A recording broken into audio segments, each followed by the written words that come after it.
Mzansi, welcome to it as Hollywoodbets brings you yet another exciting edition of Game On. I am Susan Mapena, joined by the legends in James Kosana as well as Shane McGregor for yet another show as we talk about Bafana, their ambitions to get to the 2026 FIFA World Cup. We'll also be looking at the end of season promotion relegation playoffs, which have been a huge talking point over the last week or so. And lastly, we'll look at a special derby in the Hollywoodbets Super League. But firstly, let's welcome the gentlemen. Shane, Jerry, good to be in your company, gentlemen, and talk about the matter that matters most to the country right now. Bafana and their qualifying campaign for the 2026 FIFA World Cup started off with an away trip to Nigeria that I think started off on the right note with South Africa scoring first, but it didn't quite go according to plan. Shane, let's get your breakdown of that match first. Yeah, it's always difficult going there to Nigeria. We all know that, their tricks and what they're up to.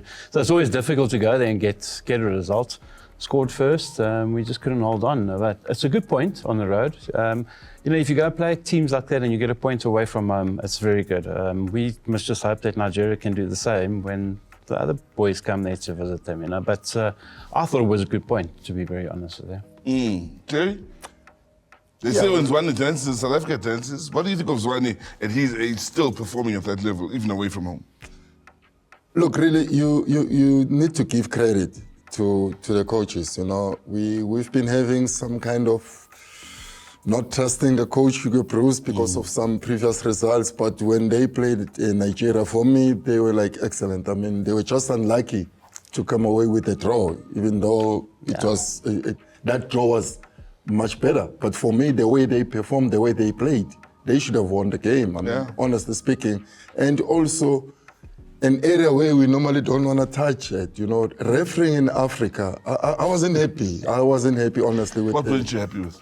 The referee's decisions. Yeah. I mean, some of his decisions there were more against South Africa in Nigeria. So Nigerians would kick our players. It would be game on, but if we come in tussle with Nigerian players, then it's a foul.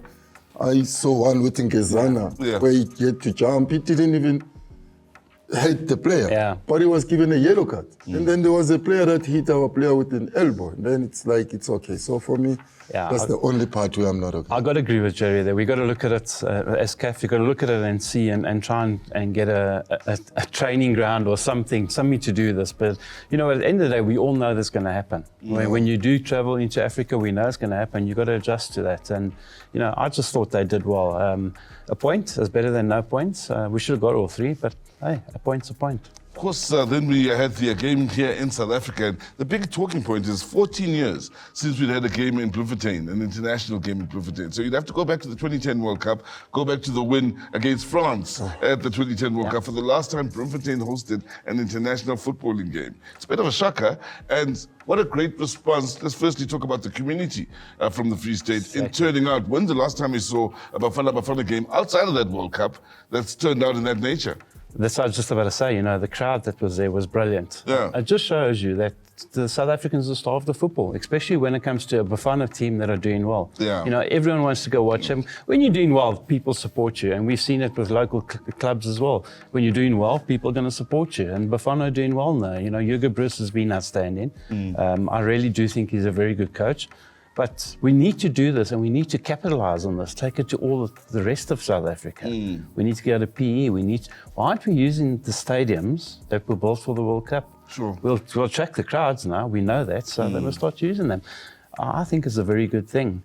Bearing in mind that we're going to be playing a lot of home games as such because of Zimbabwe and Lesotho. Yeah. So, we need to take it away from the normal areas of Joburg, whatever, and go travel, and the support will be there. And it does help the team. Jerry always tell you, when you are supported, it does help your team. You always play a little bit better, so brilliant for the supporters. But I think on that, Sizo, what he's talking about in terms of he's still going to play Lesotho. We can't take Lesotho to Bloemfontein, otherwise we'll be... No, it's too close to home. Too close to home. So more like Limpopo. Exactly. But look, maybe to add in what Shane is saying, look, I'll give credit to people of the Free State. Sure. Honestly, it shows the hunger. the passion that they had when Bloemfontein Celtics was there. You know, each and every game that Bloemfontein Celtics would play, there would be a lot of support. It doesn't matter if they play Polokwane City or anybody for that matter. But the way they showed it, like in Bafana Bafana, it's a sign for me that says we still need a team that will represent us so that we can follow it in Bloemfontein. So I think it was like a good showing for me. And yeah, look who scored the 2 goals. Where is he from? Second half. Exactly. You know, it makes sense. But also, let's talk about the derby between South Africa and Zimbabwe. It had a derby feel, 4 goals. Zimbabwe took the game to us as much as we took the game to them. Rainers with the quickest goal ever scored for Bafana Bafana. It was the perfect sort of game for these 2 neighboring countries, wouldn't you say? Great one. I mean, we've given like Ikram all the accolades in what he has done in the DSTV Premiership. I mean, it's a good thing. And now he continues doing well for the national team, because that's where you would be looking at him and say, is he going to be in collaboration with the other players that he hasn't played with at club level? So he has come along the way. I mean, he has done so much. I mean, there is a goal, I think a second half attempt where he wanted to get a volley and just miskicked it. It went to Tembazwane, also miskicked it to go out. So for me, that's the commitment that you want to see from a player of his magnitude. So yeah, for me, he was like a talent that needs to be there forever. Quickest goal. Yeah. I think in Bafana's history, but my worry about that is you go and concede straight away after that. I think Bruce must have been pulling his ear up, because Jerry will know as a coach, the first thing you say to your players, next 5 minutes, just contain, get behind the ball, don't let them, don't concede, you know, because that's the most vital thing. You're 1-0 up, you want to keep it like that. But, you know, at the end of the day, I mean, we were just far too good for them on the day. And, but on that one, I was worried with Mujiba. I mean, it was just a foul, a throw that they gave to Zimbabwe, which he thought it wasn't. But he still kept on talking to the assistant referee when the ball was playing. So that's where you look at the effects of players that will make you not sit well as a coach. So for me, that was the only problem with Mujiba, but let's hope he did. He had a good game after that in the second half, but yeah. Well, and has to agree with Shane then, with South Africa being too good for Zimbabwe in the second half, completely outclassed them then, with Mugwena coming in off the bench to score the brace, of course, as the inspired substitution. So 7 points for South Africa, same as Rwanda, same as Benin. And who would have thought Nigeria, with 4 rounds of World Cup qualifying matches played, would not have notched up a win just yet? Well, that's our look at South Africa and their wishes to, of course, get to the 2026 FIFA World Cup. On the other side of this, we bring things locally as we talk about who stays or gets promoted to the top flight of South African football. Game on. Check these guys.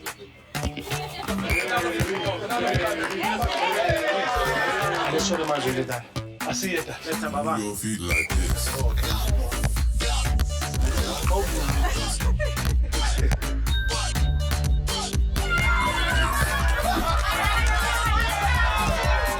Let's see how you play. Your feet like that.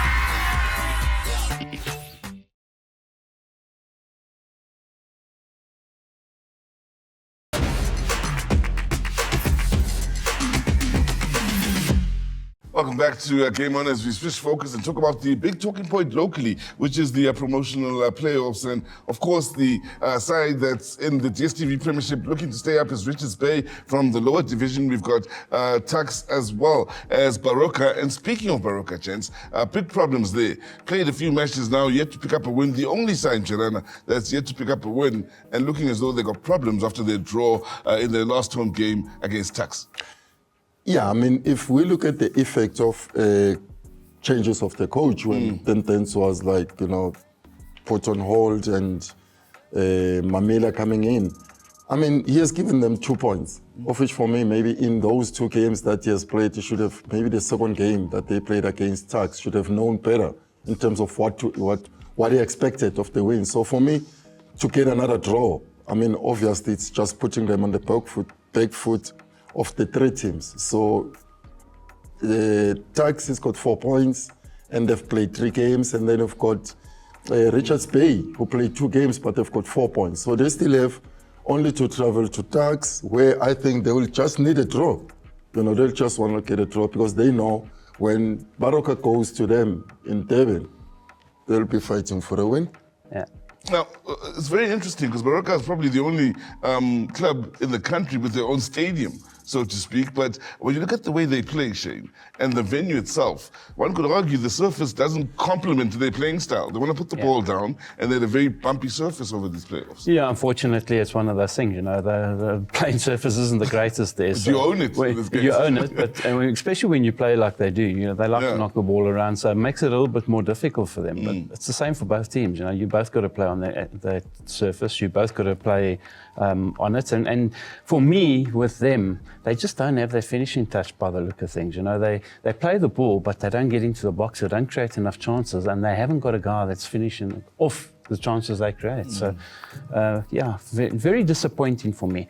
But, Jerry touched on it, where everything's in Richards Bay's hands now. I mean, they got a game in hand on Tuks, and they level on points. Tuks, when they play against them on Saturday, have to win. Simple over and done with.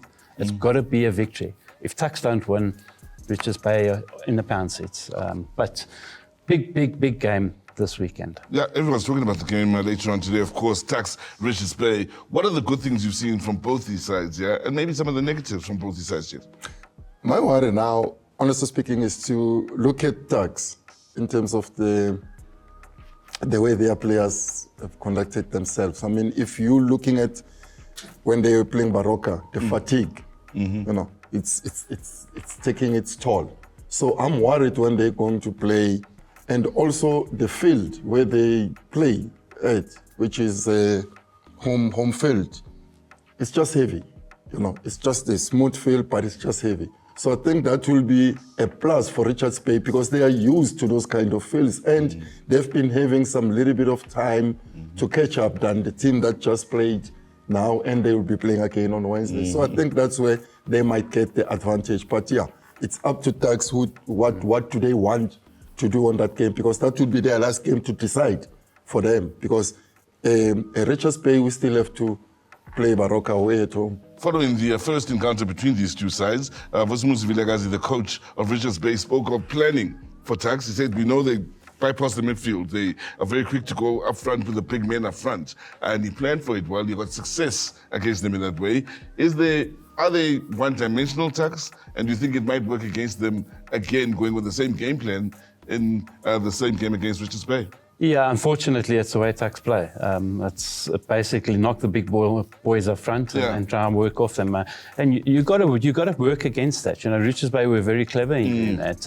But for me, if you look at the division between the sides, you can see Richards Bay come from a more competitive week in, week out league, and that shows when they're out there playing.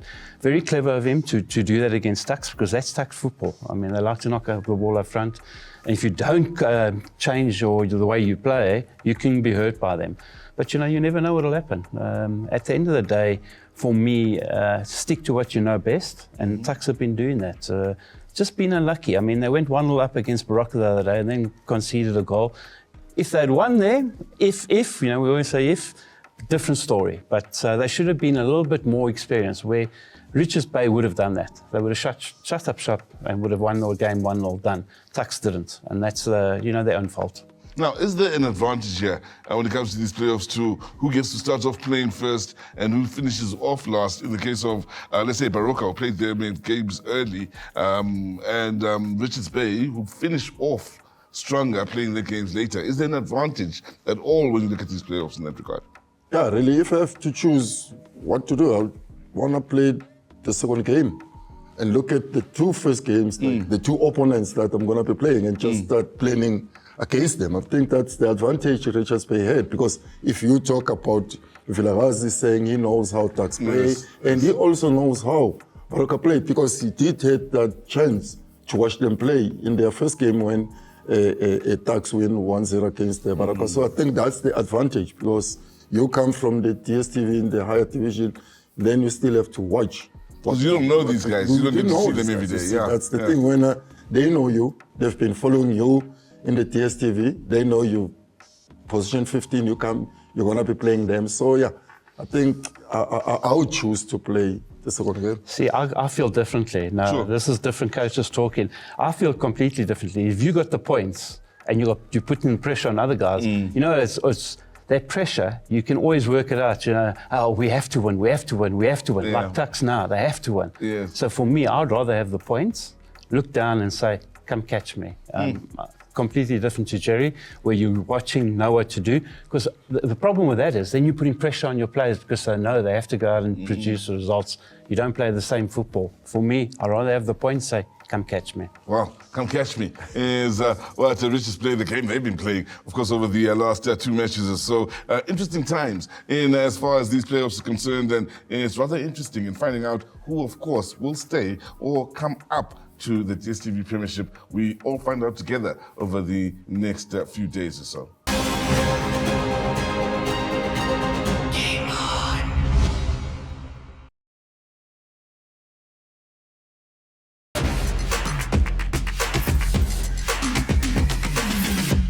Welcome back. Now, let's talk about the Hollywoodbets Super League. And there was the big derby that happened in the ladies' game last week. It was happening out in Tshwane, the nation's capital, between, of course, Mamelodi Sundowns, the defending champions, up against TUT. Now, everybody's saying this season is going to be tougher for Mamelodi Sundowns, that the competition will be much tougher and much closer come the end of the season. Let's firstly find out what the coaches had to say ahead of this all-important game and get closer and closer to the action, of course, after that.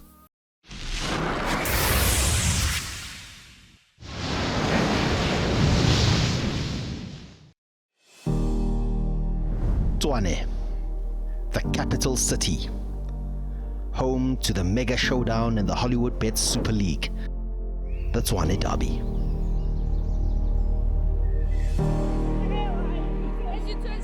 It's really going to be an amazing game. It's going to be nice and very tough. It's going to be very tough, but one thing I can actually say is that it's going to be one of those interesting games, and we just are going to give our best and give our A game. Yeah, look, for us, Tshwane Derby, it means a lot for us because it gives you the bragging right, you know, of being victorious out of the derby. So basically, it's all about the bragging right. More than points, there's pride at stake. And when there's pride at stake, the gloves are off and preparation is key. This one, let's fix our touches. Come on, Smo, you can do better. We actually going to fight. We actually will not allow Sundowns to bully us in our own field. As they always say, Red Army, so we're going to get in there and make sure that we do our best. We prepare the girls in a way that they must understand, you know, the outcome of this game, what it really means, you know, and we motivate them all the time, you know.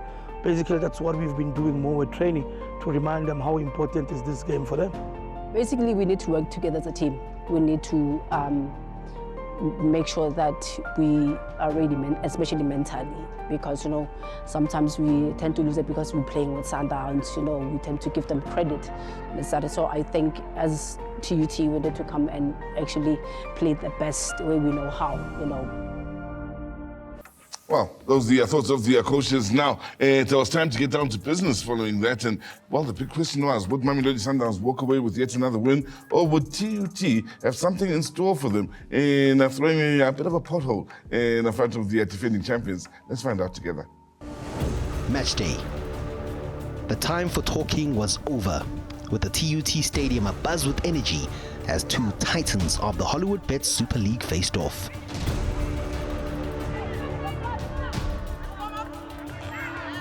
TUT came into this one as underdogs, but even the tamest dog can bite, and we were treated to a match of the highest quality. Sundowns were wasteful in the opening half to the frustration of coach Jerry Shabalala. They eventually got their goal thanks to a close-range finish from Refile Tolagele. TUT didn't drop their heads though, winning a penalty in the second half, and they made no mistake, and the celebrations began. 1-1 was how it ended, a great advertisement for the Hollywoodbets Super League, the Tshwane Derby, a stalemate full of entertainment. It meant so much for us because we haven't been winning so much games. We lost, I think, like 4 games in a row. So it meant so much for us. It was so special because The person that was on the pole actually was Andile, so I was like, I'm scoring this one. I'm making sure for the team. It feels like a lose even this draw, I understand, because in a target here to each and every game. But back to the drawing board because we have another game Ezali. So to the focus of the game Ezali. Thank you, Hollywoodbets. Thank you, Game On. Peace. Well, there you have it. The score 1-1, including the thoughts of the coaches and the big talk. We've had interviews on the show with Namtla from Safa as well. And, well, many have said this won't be a runaway season for Mamelodi Sundowns. As things stand, Jerry, Johannesburg University, just 1 point off of them. Things are rather interesting in the competitive side of the game, in the women's game right now. Yes, if you listen to what Jerry Chabalala was saying, the coach of Mamelodi Sundowns, it was more of a pressure because he knows that the University of Johannesburg are closer to them. So this game was more important for him to get the 3 points. But at the same time, as a Tshwane derby, it wasn't going to be a walk in the park. Mm-hmm. And this is exactly that it happens in the game. I mean, yes, they did get a goal, but the penalty cost them the other 2 points that they were supposed to get. So it wasn't like a game that was too much having a gap in between. So, I mean, it was a tight game. I'll give credit to TUT, irrespective of the position that they are in. But, I mean, what they gave to Sundowns was really something that was good in the game. Shane, where many people have also stood up and raised their hands in favor of the women's game is the quality of the game itself. Yeah. And I know you were impressed with some of the skillful moves you saw during that game as well. Brilliant. I mean, the quality and the way the game has progressed so much in South Africa is brilliant, you know, and I think Hollywood's got a lot to do with that. But the one pass, I mean, stood out for me, going down the wing and just a little flick inside. Not even looking at the player, flicking, knowing the player's there. To me, I haven't seen that in the men's leagues, you know. So, no, brilliant football. And the good thing for me is that it's a lot closer. It's not a runaway. It's not like it was before. They are a lot closer. 1 point difference now. It makes a big difference. And you can see the coach is a little bit stressed that he knows that everyone's closing up. But for me, the game has improved tremendously. I love it. Well, it's entertaining times, of course, in the Hollywoodbets Super League. We, of course, do take a bit of a break and shift away from the ladies' game. Reason being, we're coming back. And we've been telling you over the last few weeks that Jerry Skosana will be giving us his 11 of the season in as far as the DSTV Premiership. Let's find out who Jerry's 11 is. And moving on, we've had a bit of a rethink here. And Jerry, instead of giving us your best 11, let's treat this like it was the PSL awards ceremony. You give us your best goalkeeper, defender, midfielder, and striker for the season. Yeah, I think with a quick one, I'd go with Ronan Williams, no doubt about it, best goalkeeper. But at the back, you know, it's going to be a surprise package. There are a lot of, you look at Sundowns quality defenders, Pirates, but I will go with it from TS Galaxy, which is Sanoko. To me, was quality in the midfield. Ambulance of Tembisa, Tito, being impressed with what he did, which is Maswangani. But obviously, I wish I had two strikers in Mabasa and Ikram, but I'll go with Ikram in this one. Well, there you have it. Jerry Skosana's best, striker, midfielder, defender, as well as goalkeeper in as far as this season. Thank you so much to Jerry. Thanks to Shane as well. From myself, Susan Mapena, and the rest of the team that is behind the scenes. Click, click, bang.